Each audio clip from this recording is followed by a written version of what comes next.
Picture this: someone drives a brand new SUV straight from the showroom, packed with touchscreens, sensors, cameras, and electronic features.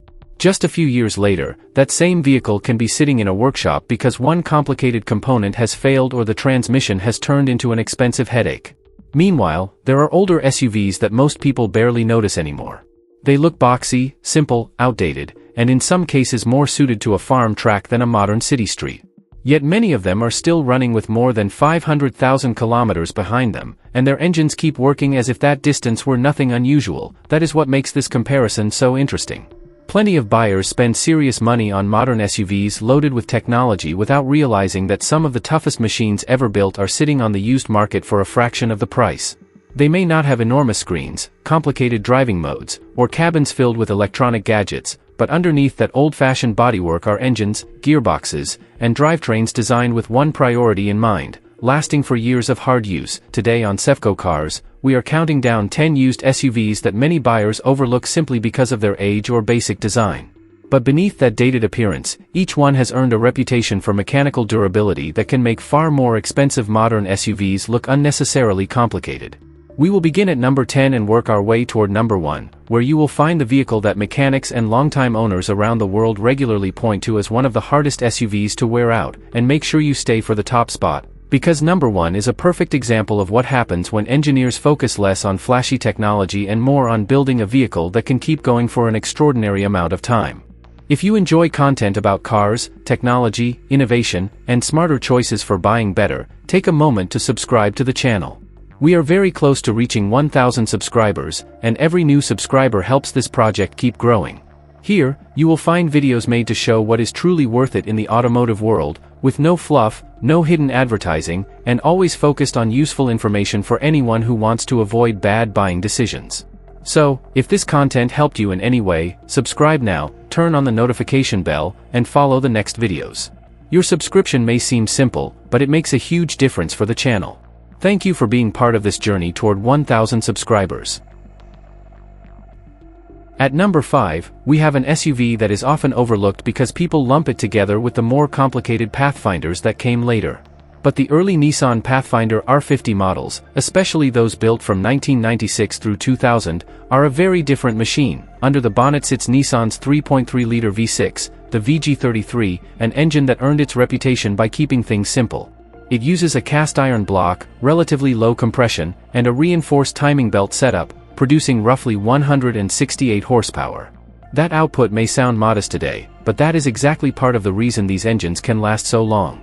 They are not constantly being pushed to the edge, they are less demanding about fuel quality, and they can tolerate the kind of imperfect maintenance that would quickly cause trouble in many smaller turbocharged engines. The rest of the drivetrain follows the same philosophy.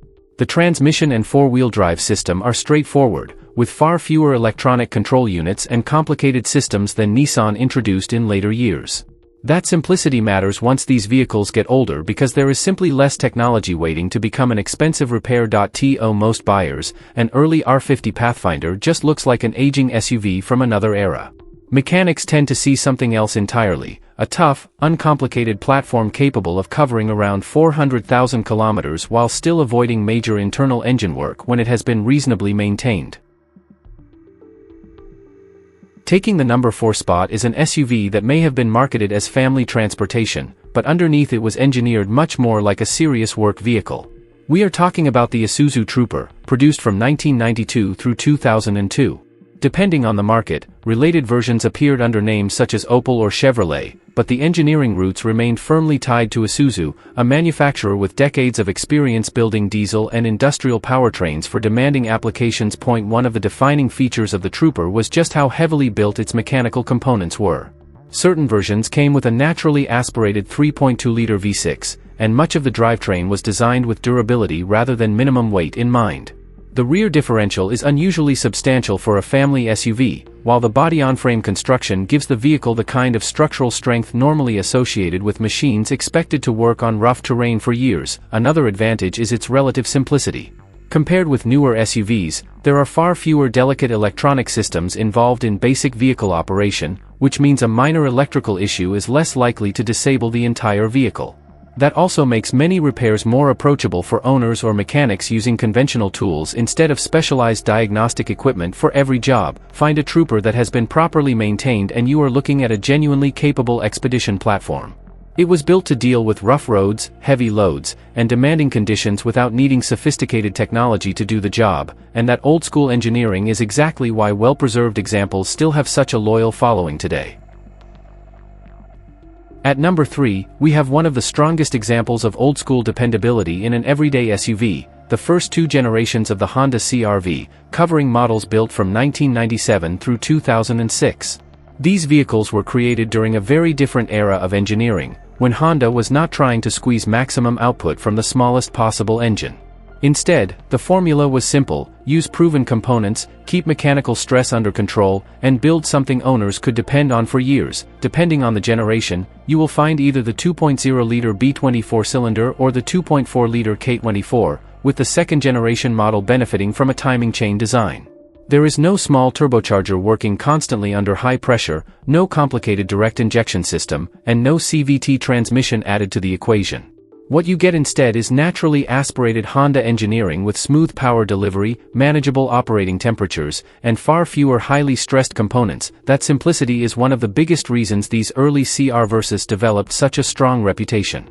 With regular oil changes and sensible maintenance, examples covering somewhere between 350,000 and 450,000 kilometers are far from unusual. Of course, age and previous ownership always matter, but the underlying mechanical package gives these SUVs an excellent foundation for very high mileage, and that is exactly what makes the CR-V so appealing.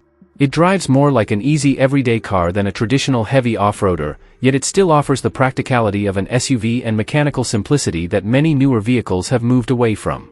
For someone who wants comfortable daily transportation without surrounding themselves with unnecessary complexity, these generations remain extremely difficult to ignore. Before we continue, if you are enjoying this kind of straightforward mechanical breakdown and want to see more videos focused on what actually matters underneath the bodywork, give the video a like, subscribe to the channel if you have not already, and leave a comment below telling me which of these SUVs you have owned or which one you would choose today. Your support helps us keep producing independent automotive content. Now, let's keep going. At number 2, we have one of the toughest SUVs Toyota ever put on the road, the 4th-generation Toyota 4Runner, built from 2003 through 2009. Compared with the model that came before it, this generation became noticeably larger, more comfortable, and much more powerful, yet Toyota managed to preserve the rugged mechanical character that made the 4Runner famous in the first place. Buyers could choose between 2 excellent engines. One was the 4.0-liter V6, while the other was the 4.7-liter V8, the well-known 2UZ-FE. That V8 became especially respected because versions of the same engine family were used in Toyota trucks that accumulated extraordinary mileage with their original powertrains. There are documented Toyota Tundras in the United States that surpassed 1 million miles, which is more than 1.6 million kilometers, and that reputation helped turn the 2UZ-FE into one of Toyota's most celebrated long-life engines. The rest of the vehicle was built with the same philosophy. The 4Runner uses a strong body-on-frame platform instead of the lighter unibody construction found in many modern crossovers.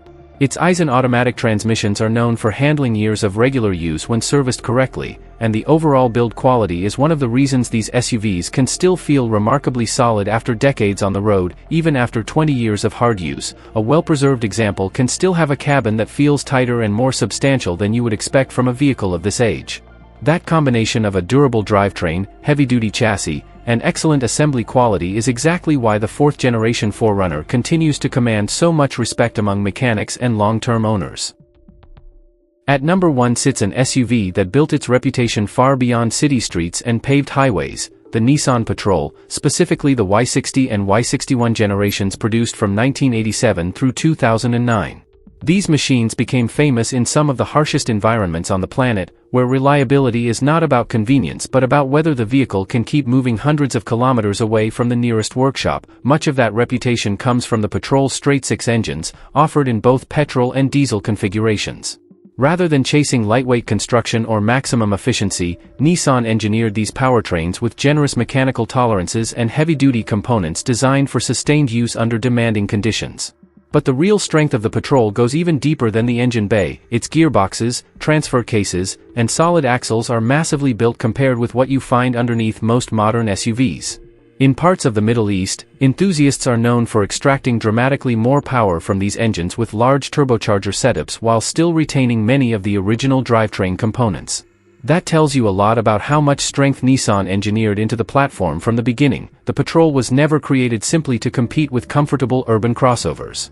It was developed for remote terrain, punishing heat, long-distance travel, and places where mechanical simplicity can matter more than luxury features. Whether crossing isolated stretches of Australia, navigating difficult routes in Africa, or spending years working in desert conditions, the Y60 and Y61 earned their status through sheer toughness. There is nothing delicate about the philosophy behind this SUV. It is heavy-duty engineering reduced to its essentials: strong axles, a rugged chassis, straightforward mechanical systems, and enough built-in durability to keep working long after many newer vehicles would have become far more complicated to maintain.